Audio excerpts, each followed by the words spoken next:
I'm doing is I'm recording it for some of the parents that didn't come.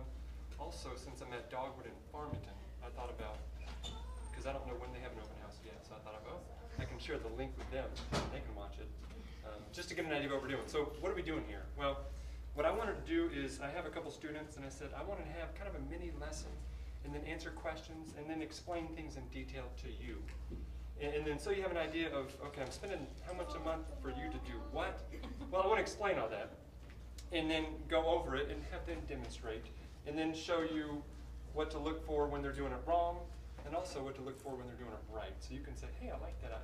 Now, because I sent an email a few weeks ago and said, we're doing this and this and this, and then I asked some parents, what do you think of that? I love it. Now, what does it mean? And some parents, you know, oh, okay, I get some of that. Some people didn't have any clue. So I wanted to answer some of those questions and kind of go over what we're doing. So I had a violin, a viola, and the cello, but the viola is thrown up today, so he went home. So we're glad he's not here. But today I have a violin and a viola, no, cello, violin and cello. And the viola is just a little bit bigger, and you still play it up here, but it has different strings. The strings are lower in sound, so they have a lower pitch. But you play them pretty much the same. They read different clefs, and they look a little different. But for the most part, when I say violin, if your son plays viola, daughter plays viola, it's pretty much played the same way. So what I want to do is go over. So the first thing they do when they come to me is they unpack, they set up their violin, their cello, and then I go around and tune, which I played it earlier. I play on my phone. I play an A. So an A is what every instrument has. Violin, viola, cello, it all is an A. So I'll go around and I'll tune the A, and then I'll tune the other strings in relation to that A. So I tune the A, and then I tune the D in relation to the A, and the G, and the C. And once we start using bows, I'll use the bows to tune it, and it'll get a finer tuning. Now, while I'm talking about tuning, thank you for letting me grab this, Nana. Parents, if you're adventurous, you play guitar, these fine tuners, like I downloaded this app. I love this app. This app is, I can email it to you if you want. It's called Tonal Energy, and it's a $4 app, and I love it. You can get free apps, but basically, I play the A and tune with these fine tuners. And then I tune the D and the G and the E with fine tuners. Now, if it's really, really bad, these pegs are what I always tell kids, if you have an Uncle Larry, that I can do that, and he starts cranking on it, next thing you know, you're popping strings, because that's when it takes a little bit of trick to really get these pegs to stick. They're cut and they're wedged in there just right, and you got to kind of turn them and twist them in a certain way that if you don't do it right, next thing you know, strings are breaking all over the place. So I pretty much tell kids, the one day last year I took off, I had a sub, and my 7th graders, who are good cellists, I can tune that. And next I came back with 2 broken strings on 2 cellos. So I pretty much, the general is don't touch the pegs. Pretty much don't touch the pegs, unless you really know what to do. And if you go to the music store that you rent it from, they can tune it, or you bring it to me any day that I'm here, which is every day, and I can tune it real quick. So the pegs are how strings is broken. The fine tuners, for the most part, you just adjust it a little bit. So what it's doing is it's tightening the string or loosening the string just a little bit. The pegs is how you tighten it and loosen it a lot. So when students first come to me, what we mainly do is we talk about the parts of the instrument, we define them all, we talk about what everything is, talk about the bow, and we find out what all of this is. We learn how to do simple stuff like take the violin out of the case, which sounds simple, but I've had a lot of cases open up the wrong way and the violin comes crashing out.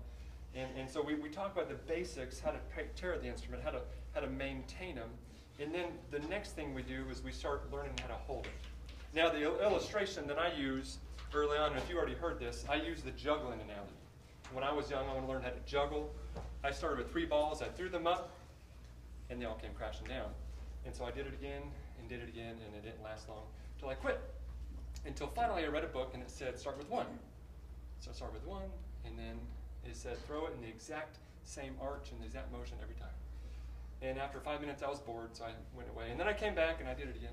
And after about a week I could do it, so it was perfect. And then I said, okay, now take 2. And then do that. And And then I did that. And it didn't really work at first. And eventually I got it where I could get it. And it took a week or two. And then it add 3. And so by the end of a little while, I was doing 3. The problem is I wanted to juggle. But I didn't want to start with 1 ball. Every kid comes to me and says, I want to play. Great! But they don't want to start with 1 ball. They want to just put it all together. And that's what it looks like. I kid you not, I had kids today in it. So what we do first is we hold it. And there's building blocks that are important in order to be successful down the road. And we'll talk about some of those. So the first thing we'll do is put the bow on the ground. So we don't start with the bow right? So put it down. You don't need it. And then we'll talk about position. Cello, I'll start with you.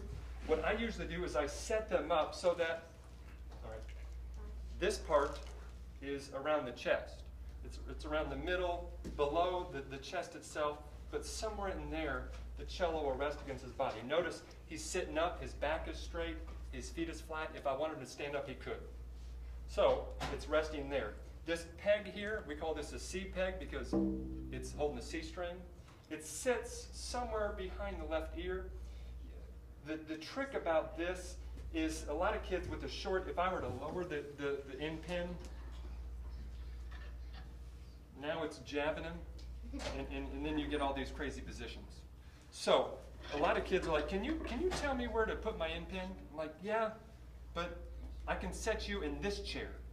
What happens when you get home and you're sitting at your dining room chair, or you're sitting at grandma's old antique chair? Then the sizes are different. Me, I was playing at church last weekend, and they gave me this little bitty chair. I'm 6'6". But, you know, they're paying me, so I had to play. We have a few vehicles that are parked in the back that we need moved, please, that are causing a little bit of a traffic jam back behind the school. We've got a silver Cadillac DeVille, a white Lincoln LS, white Hyundai Santa Fe, white Honda CR-V, and a black Acura TSX. If you could move those vehicles, please. Thank you.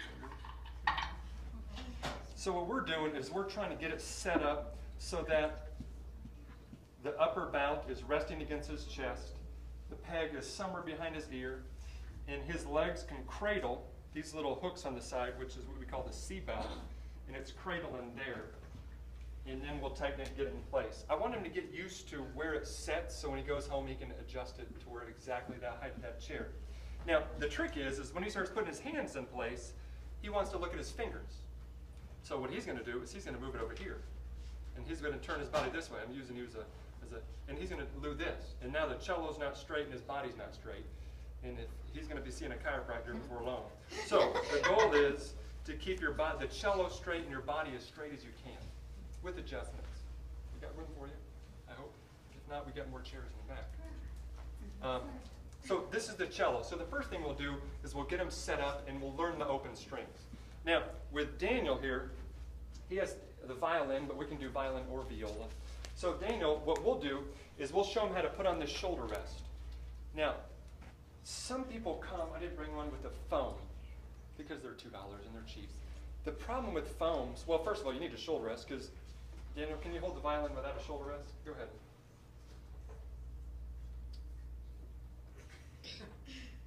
Okay, now drop your hands.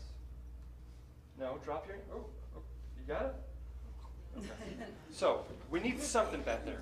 The foam gives it a little support, and some private teachers actually encourage the foam. I know the guy at the University of Memphis, one of the viola teachers there, loves the foam. But it's a matter of, for all the kids that I've seen, the minute they get a good shoulder rest, they can do it and hold it with no hands. Pretty simple. And my job is to let them be successful quickly. And so a good shoulder rest just allows him to hold it. Oh, let me show him this. With the bottom in the air, see how it's making a smiley face? So we want the shoulder rest to be happy. A lot of kids put it on like that. And I say, oh, that's a sad shoulder rest. So we want it to be happy so that with the end button, which is what this thing is, with the end button in the air, the shoulder rest is happy. And then you're ready to play. So go to shoulder position. Now cellos doesn't have shoulder position. Otherwise that would be challenging. And he can hold it fairly easy with no hands. Now, Daniel, if you look, some kids, and can I move your head? Some kids do this. That's a cheek rest. See how he's like laying on it like he's going to sleep. The goal is the chin rest is not really for the chin, it's more for the jaw. What degree of the, now my wife who's a violinist, she's a violin teacher, she has one of the chin rests that rest in the middle. That's where she likes it to rest. But most beginner violins start on this side of the violin. And we teach students to wedge it between his shoulder and his jaw so that it'll rest right there and he can drop his hands. So, show me how to hold it. And that'll take practice. If your child was practicing at home, I told him 1 week to walk around the house and do that. If they're still struggling with that, then they need to work on that, because in order to go to the next step would be putting our left hand on the strings. So, before we go into that, let's practice the open strings. You ready? So what they're going to do is they're going to take their right hand, so you can hold it there. Take your right hand, hold your thumb up, and put an anchor on the fingerboard. See how his thumb is anchored on the side of the fingerboard, not underneath, on the side of the fingerboard. And now echo the E string. Ready? E, E, E. Why didn't you play? Because I don't have an E. Ah, he doesn't have an E string. Because the violin is only with an E string. The viola and cello have the neck strings that match. So then echo me. A, A, A. So they both have A. D, D, D. And G, G, G. And C, C, C. So he doesn't have a C string. So the cellos is A, D, G, C. And then violin is E, A, D. So what we do is we'll do a little echo, and I'll try to trick them. Let's see if you can do this. A, D, D. D, D, G, G. G, D, A. A, D, G. G, D, G, D. D, A, D, A. Good.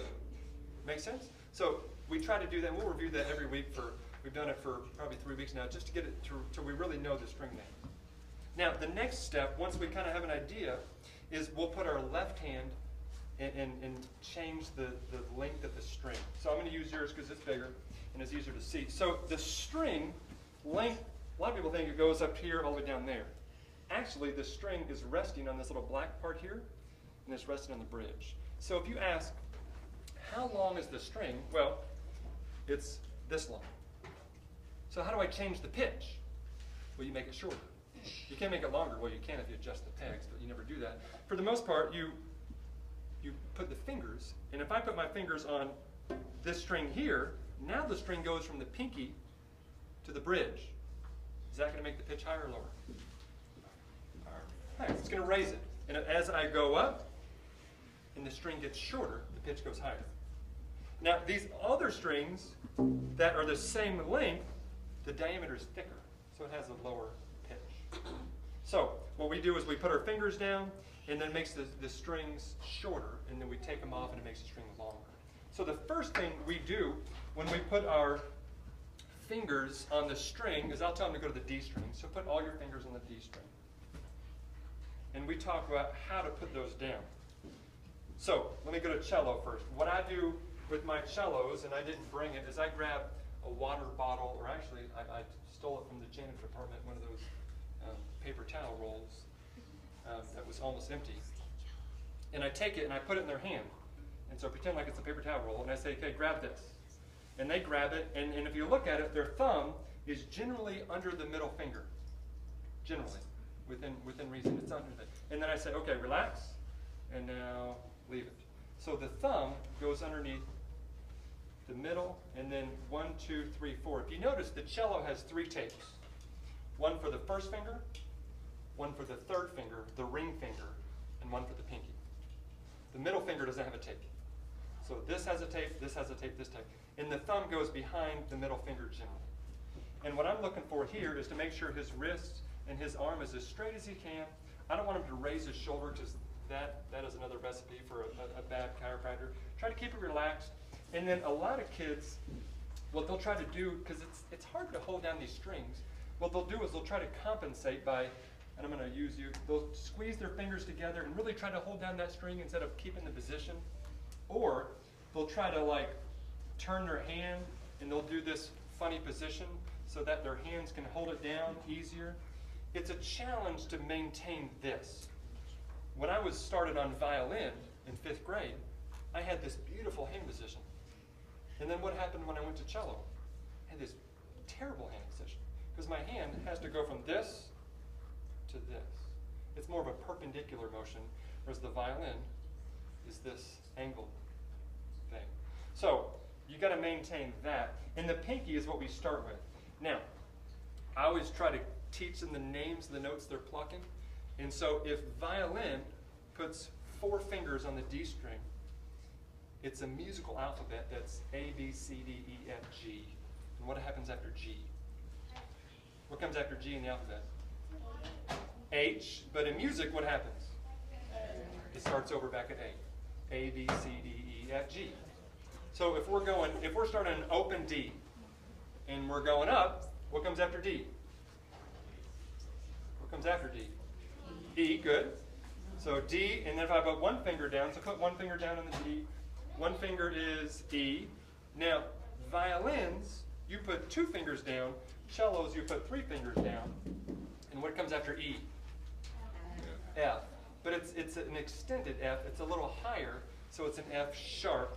Some kids know about F hashtag, but it's not a hashtag, it's a sharp. F sharp. And then what comes after F?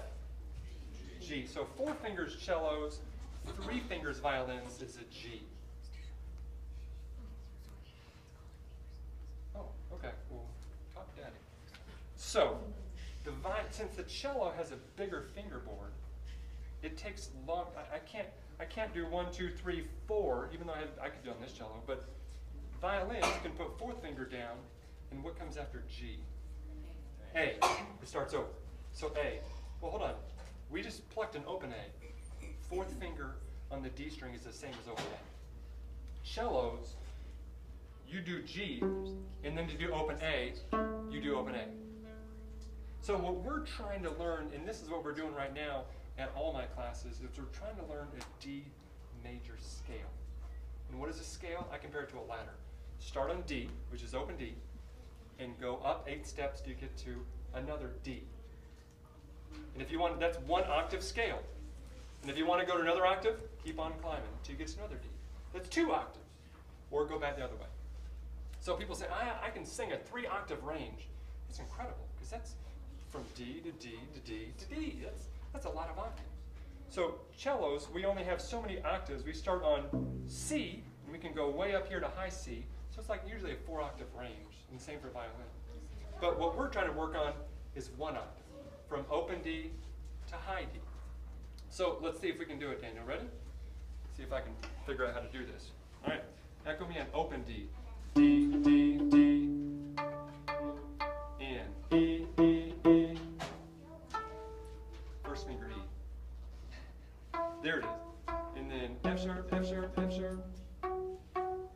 And G, G, G. And then A. Oh, you can do 4th finger A, which I can't do 4th finger A. Oh, you're back. And then what comes after A? B. So show me B. B, B, B on first finger. On the A string. Perfect. You want to do it? Start there? And then C sharp, C sharp, C sharp. And then D, D, D. Oh, high D. Yeah, so we're up at the top of the ladder. And now let's go down the ladder. D, D, D. So on the A string. There you go. So 1, 2, 3, 4. So all 4 fingers. Yep. D, D, D. And C sharp, C sharp, C sharp. Yep, we're going down. Good. B, B, B. And A, A, A. Then go to the D string. G, G, G. Oh, how do you play G? Y'all played the wrong one together. That's E. So 3 fingers for violins, 4 fingers cellos. G, G, G. Good. F sharp, F sharp, F sharp. And E, E, E. Then D, D, D. start open D, up to high D. What we're starting to work on now, last week and this week, is we're starting to pick out the notes to twinkle, twinkle. But I need to talk about the violins and the violas real quick. So, good job, Ian. The violins, what we're looking for is the left hand. We've already plucked. We're already starting to master this whole shoulder rest thing, holding the violin. The left hand is crucial to get set up. There's several things I'm looking for. One is this wrist straight. So from the minute it comes off his elbow, is there pretty much a straight line within reason. The next thing I'm looking for is his thumb, and I'll grab mine, is his thumb on that first tape, the tape closest to the peg. Is the thumb there? So, and the next thing is there is space underneath the neck. So the neck, you don't want it resting there. This is a dead giveaway of somebody who is not holding it on their shoulder. If they're not holding it here, they have to hold it somewhere. So they hold it there, or they do the Charlie Daniels and hold it here. But I mean, usually there needs to be a space underneath the neck.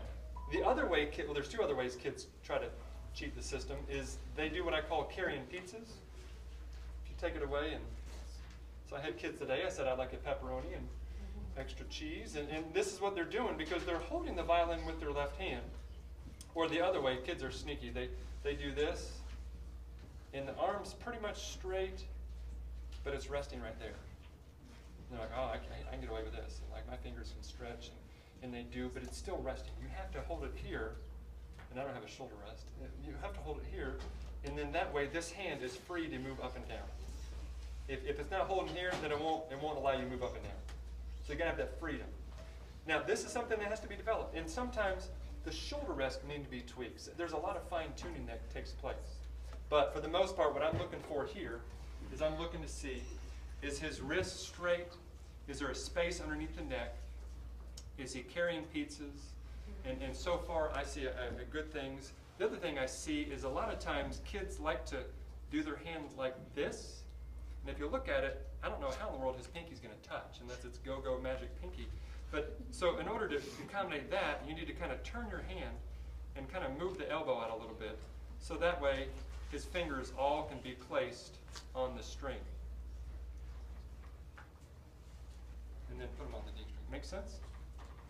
So, any questions on that? Any questions of what we've done before I go into the bow? Because the bow's a whole new animal. Feel free. Nobody? Everybody's good with that?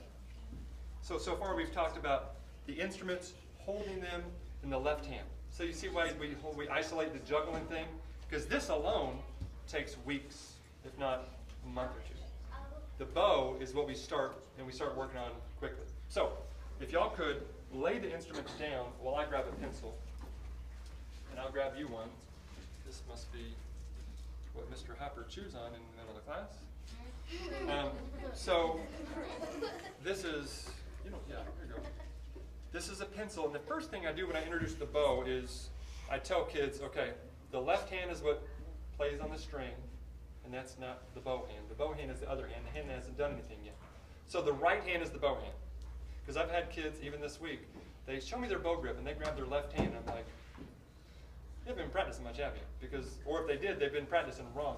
So the first thing I teach them when we grab pencils is we do a little bunny foo-foo. So show me a little bunny foo-foo. Bunny foo-foo, actually you can do this with your right hand, and I always mirror you, so I'll do my left hand, which is your right hand. And so a little bunny foo-foo has these nice little ears, right? Now if you look at the way you were taught bunny foo-foo, he has these nice straight teeth and this nice little pretty mouth. My bunny foo-foo has some issues. My bunny foo-foo has buck teeth. So what bunny foo-foo does is he slides down and has these beautiful buck teeth, which he's very proud of, and they hang over the thumb. So if you notice, the thumb has a nice little curve, and bunny foo-foo is there coming over the thumb. That's important, because otherwise, if there's no bunny foo-foo with buck teeth, you're going to be doing that on the bow, when it needs to be hanging down with buck teeth. So, in order to get this whole hand thing, we start with bunny foo-foo. I take the pencil, and bunny foo-foo bites the pencil. Then, for violins and violas, the first finger, there's a little window there. The pinky for violins and violas rests on top. And then I say, practice that. We do finger taps. Fingers. And you'll be surprised at the kind of bunny foo-foos I see. I still see a lot of this, And I'm like, no, you're being nice. Don't. He did not go to the orthodontist. He must stay with buck teeth, so the pinky stays on top. And notice a lot of times I'll see this. If you look at my pinky has this terrible curve, and this first finger's straight. So I use the word pronate a lot. I don't know if they really know what that means. You know what pronate means? I don't know why I'm using it. So if I pronate the other way, now the first finger is laying on the stick, and the pinky is more straight. Now cellos, you won't pronate as much, but the pinky will lay on the stick. So it's the same bunny foo-foo. The pencil's there. There's a window. There's a little bit of a window. And they call this the mouse house. Well, there's a little window there. A lot of kids end up with this. And I call that sad bunny foo-foo. Because the thumb is, and my kids think I'm weird because my thumb can do that. So that's bad. This is good. And some people call it a bumpy thumb. You want the thumb to have a little curve to it. Make sense? Now, step one is to do it with the pencil. I give them a pencil. They go home and practice. I tell them to do it in class when their teacher is not looking. And then we go to the bows. So take your bows. Give Mr. Hopper his pencil back before he kicks me out of his room. And we take the bows, and we put it on our bow hand, right hand. And then we find the balance point. There's a point here. There's a point that the bow will balance on my finger. It's obviously not here, and it's obviously not there, and it's actually not in the middle because the frog weighs more. So we find the balance point, and it's there. And so what I do is I teach them little bunny foo-foo at the balance point. Why? Because there's no weight. I could do this with my pinky, and it doesn't require any strength. So we practice a horizontal bow with little bunny foo-foo. And I say, go do this while you watch TV. Ooh, they love that. I have to watch TV, Mom. I'd be curious to hear what your kids came home and said to you about that one. So, practice the finger taps. And then we also practice the thumb. So the bumpy thumb, there's a little space, the mouse house, there's a window, and then make sure they're hanging over. So we do that for about a week, and then the next step is sliding the bow. Now, what we don't do when we slide to the frog is maintain this horizontal. That's a lot of weight. Why don't you think, do they ever need that much strength in their hands? Why not? Who knows? Why not? Why don't they need this much strength? Because it should sit wide. It'll rest against the violin. So the violin holds it up. So all you have to do is pull, open and close. So it doesn't, kids are like, I can do that, I'm strong. I know, but what happens is you compensate with a bad bow grip. So kids are like, oh, I can hold it. Now you're holding it. So the minute we put it on the frog, we go vertical. And we do little finger taps. So the next week we'll come, and what I'll do is I'll talk about the bow. Hold it up, there you go. I'll talk about the bow and say, okay, you have the hair, you have the frog, it's horsehair, and we talk about how it works. It has a little eyelet there, a little hole there, and then you take this little screw, it's a fancy word for screw, and it goes in and it hits that eyelet, and as it tightens up, it pulls the frog this way, and the hair gets tight. So what I tell the kids is, okay, go righty-tighty, which they never heard that apparently. So I say go clockwise, and they've heard of that. And that's too much. Looks like a bow and arrow. The stick is straight, and I can fit my whole thumb in there. So what I do is I say tighten the bow until you can fit your pinky in between the middle of the stick and the hair. But I have to warn the kids because they're taking and they're touching the hair. Why wouldn't you touch the hair? Because your oils on your skin messes up the horsehair. See, I'm a really oily person. I've had acne and I have all the things oily people do. And so the oils in my skin will touch the hair. Rosin, which we'll talk about in a minute, makes the hair sticky. Sticky hair pulls the string and allows it to vibrate. Oily hair doesn't. I had a student today at Farmington that he had a brand new bow. Beautiful brand new bow. Never had any rosin. I pulled it on the string. It didn't make one sound. because the hair had never been rosin. So I had to sit there and rub it. And the first time we start putting bows on the strings, which is starting now, we're going to start doing that, is I'll have to make sure it's rosin really, really good. Now, as you practice, and you practice every day, me personally, if I practice every day, I probably rosin my bow every other day. And what I do is I'll take the bow, and I'll start the frog, and I'll go up and down about 5 or 6 times. Now, the first time I do it, I really work it in, and that's because I know. They say not to do it this way because the rubbing builds friction and heat, and it allows it to pop the hairs. I only do it the first time because it really needs to rub it in there. And then after that, then your son and daughter needs to go up and down 5 or 6 times. After a practice, though, you'll have a lot of little rosin built up on the strings, and then you'll just take it and wipe off the strings and wipe off the wood. So it just comes off easily. You don't have to spend the $4 on a little cloth. You could buy these old T-shirts. You could cut it up. If you got something, on a scarf, or you don't have to spend the money. You can use anything. You just don't want anything that's abrasive, that will scratch the wood or damage the strings. So that's rosin. I've had a lot of questions about, my son wants to do rosin. I'm like, well, yeah, I get it, because it's not going to make much of a string without rosin. But that's also kind of my evil plan, because what's happening is kids go home and they're like, okay, I can put fingers on the bow, or I can put fingers here, and okay, and I got a bow, and then they do this. And I'm sure that's what it sounds like too at home. And they take this bow and they lose the bow grip, and they lose all of the things that we've been working on because they want to juggle. So when we put the bows on the string, and I'll demonstrate what Ian's talking about with the penny game, we'll get this bow grip. So what we do is, let me talk about it real quick.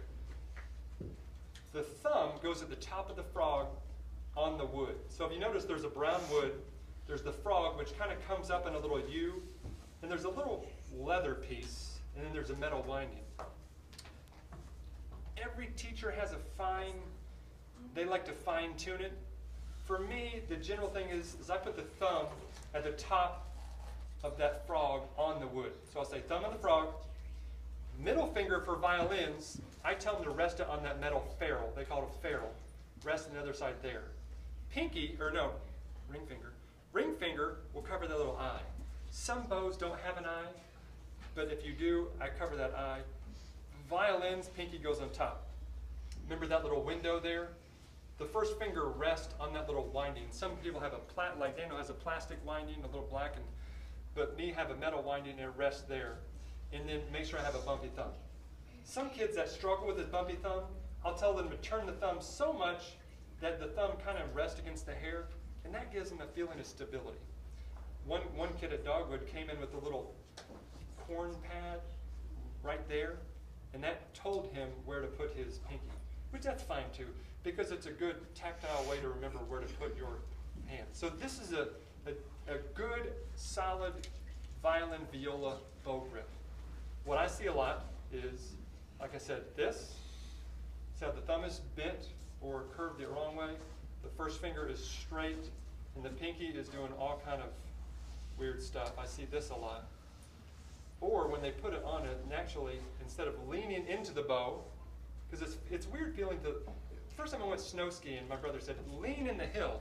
I'm like, you are crazy. And I'm like, no, you got to lean into the hill. I'm like, I don't want to lean in the hill. I want to lean back. And that's what kids want to do. They want to lean into the hill, or they want to lean back because they're not quite sure about this whole leaning in, this pronating thing. So you want to lean in, and once you get that leaning in, then you can pull and the string will vibrate. Now cellos, if you notice, the cello bow is a little bit bigger, but they're also not as long. So it's the thicker wood, because you have to make a bigger string vibrate, but it's not as long. One kid asked me, why is the violin bow longer? And I said, I'm not exactly sure. The reason I think it is cello, the cellos, when they go out, they can't go as far. Now I probably can handle this bow because I got long arms, but most cellists, they can't go any farther than that, and that's as far as you need with the cello bow. I just made that up and she was happy. But the cello bow has a little bit different, since it's a bigger frog. What the pinky does is the pinky rests on the frog, whereas the violin rests on the top. The pinky rests on the frog, and then the middle finger rests in front of that metal ferrule. Now, if you have a private teacher, they may say, oh, I want to put it there. Everybody has their own particular way of doing it. My cello teacher at the University of Memphis, he put his thumb inside that little groove. I thought that was weird, so I didn't do it, and he was okay with it. But we all have a little different place as long as the fingers are hanging over the stick, and these 3 fingers in the frog. This has somewhere in the winding, and the thumb stays bumpy.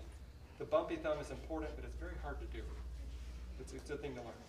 Okay, so the next thing I want to talk about quickly, and I know I'm getting late on time, is once we start putting the bows in the string, and I won't ask y'all to do it because we haven't done it, and we don't have that kind of time. The Dogwood and Farmington, the way their schedule works is they haven't had the Labor Day and the holidays like y'all have had, so they're a week ahead of you. So this week, we put bows in the strings over there. And this is what we did. I said, okay, pretend like you got a bow. And everybody, okay, pretend like you got a bow. And I think some of you might do this. Where's your bow hand? There you go. Okay, now, hold your elbow up like you're going to put on the string. Okay, now open your elbow. So open, and now close. So everybody understands open and close. When I say do a down bow, they're like, huh? So open is when you open your elbow and you close your elbow. And I think one class did that Monday. So opening and closing. So we talk about opening and closing. When you're opening and closing your elbow, the shoulder doesn't move. This is probably the most important thing we're going to get to now that you can pay attention to your child at home. And this is mainly for violins, violas. Cellos are a little bit different, a little more fine-tuning. But the shoulder doesn't move. The biggest struggle I have among violins and violas is they want to move this. And I'll demonstrate why. Whenever I move all of it, is my bow straight? Let me do it again. I call it the drunken sailor. It's going all over the place. What you want is you want the bow to stay inside that highway. The highway meaning the bridge to the beginning of the fingerboard. You want it to stay inside there. So in order to have that, it has to, what you have to do is open and close your elbow. Open and close. Now eventually, we'll do a little this when you get to the frog. You'll have to move a little bit. But most of the beginners will start, and all we'll do is, and we'll just focus on isolation. The whole juggling ball. We'll focus on the one juggling ball to get this motion. To eliminate this. Now cellists, I tell you, cellist, I don't know why I'm a cellist half the time, because moving the whole cello bow, it's different. We're going to focus on, you do have this, but to get close to the frog, you don't go this way. You drop your elbow, and the elbow goes in. Why? Because you have to maintain that weight on the string. And then when you go out, the elbow turns up, and then you extend. And then you go in, and then you drop the elbow. So the cello has a little bit different motion, and usually I come and I'll demonstrate with them. Now, one of the tricks I've been doing this week, you can relax your arm, is if a student is having trouble with this whole thing, I'll put them against the wall. And I'll say, okay, put the bicep, oh, I'm glad this did this. These hairs break, just like this one did, I don't know why. So what I do is I go to the base and break it there, then I find the other side, go to the base, and break it there. Now eventually, they'll break, and they'll break, and they'll break, and they'll break, and then you'll have a hair that's half this. If there's not as much hair, it's hard to pull the string to vibrate. At that point, buy a new bow. My new bows cost about $50 or $60. Rehearing them cost $50 or $60. These school instruments, whenever the bow breaks, I literally throw them away. Well, actually, I use them as, I cut them and use them as those dummy bows that you probably saw come home. I use those. My wife's bow is about $3,000, so it's too expensive to throw hers away, so we get it rehaired every 6 months or once a year. So when you take this and you put them against the wall, then we make sure the bow is straight in that highway. And now, unless they're Hercules, there's no way they're going to move that wall. And they can isolate. So I'll have a whole row of kids standing against the wall, and we're just doing this.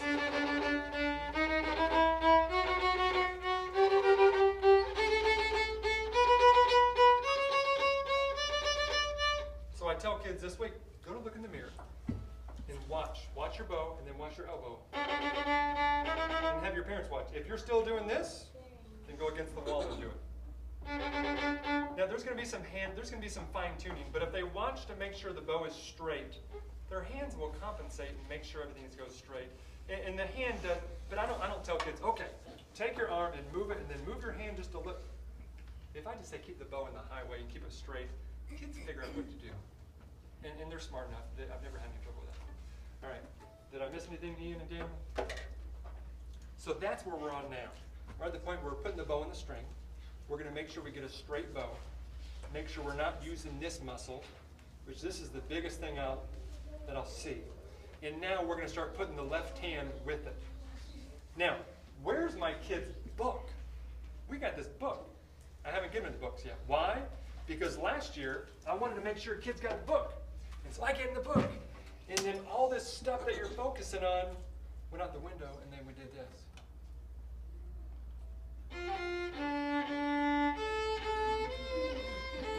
I'm like, sit up tall. Can I read the book? And I realized, okay, so I just got the books in last week, and I'm glad I just got them in last week, because now, once we put the bows in the string, now let's open the book and say, okay, that open A you've been plucking, there it is on the staff. For violins, it's the second space. Cellos, it's the top line. See that? Okay, let's do open A. A, and we read it, just plucking, with good posture, and we're reading. And then we'll do a week or two with that, and then we'll add the bow, and we'll start to read.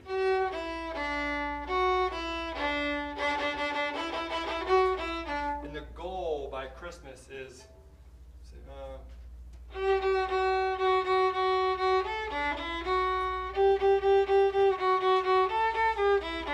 if we do that, we're doing great.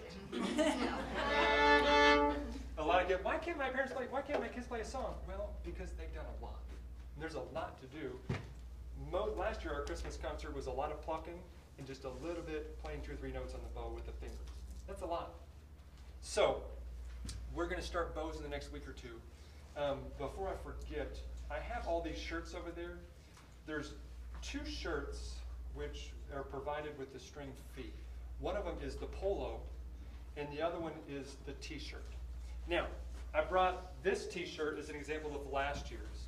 And this was actually designed by a Houston High School student. When I asked the kids, hey, if you like to draw, if you want to draw, this is the t-shirt that was one of 30 submissions last year. And we narrowed it down to 10, and then the kids voted. And this is the one they voted on. And so it has the front that says GMSD Orchestra. We make sure that it's not to one school, since we see 240 kids across the district. But it has the horse in the front, which is the GMSD logo, and then it has this in the back. It doesn't have to have the year, but if your kids love to draw, they could win the design. If they don't, that's fine too. High school really gets into it, and it's a competition for them. So this was one of the high school designs, and I brought it to show them. The color of the t-shirt depends on the design. If they said last year this one went really good with black, so we got black. What we try not to do is get a color that is with Riverdale or with Dogwood or Farmington. We try to make sure it's gray or black or something that's not partial to the Farmington green. The other thing is the polos is what we have up here, and these are just blank polos as samples. The shirt company sent them to me, and the reason I did this is last year I just had the parents fill out their sizes, and then I got them in, and these kids were swimming in some of the polos, but the t-shirts, they were too tall, too small, and so I had a big issue with the shirts not fitting. I didn't have enough, and it was a headache. So this year I said, okay, here's the shirts, put it on. How does that feel? You like that? Good. The t-shirts are going to be that comfort cotton, which I love the comfort cotton. The Riverdale Sunshine, a lot of the Riverdale shirts now are comfort cotton. So we're going to have comfort cotton for those, but they run big. So that's why I have those. The polos are pretty much standard size. I have a youth medium, youth large, youth XL, an adult small, an adult medium up here. So everybody, once we get the sizes, we'll order the polos, and they'll have the logo in front. we'll wear this for the concerts, which will be Christmas, and then definitely one in the spring at Germantown Performing Arts Center. So, if you want to go, that's fine. If you want to size your child, I can type in their name or type in their sizes. But I brought those up here if you want to do that now, or we can do it later. Is there any questions? If there's anything, I'll be here. I have to stay anyway, so I'll be here and I can answer questions as late as you want. If you want to go to the teacher's classroom, that's all on you. So thank you for coming. And thank y'all guys.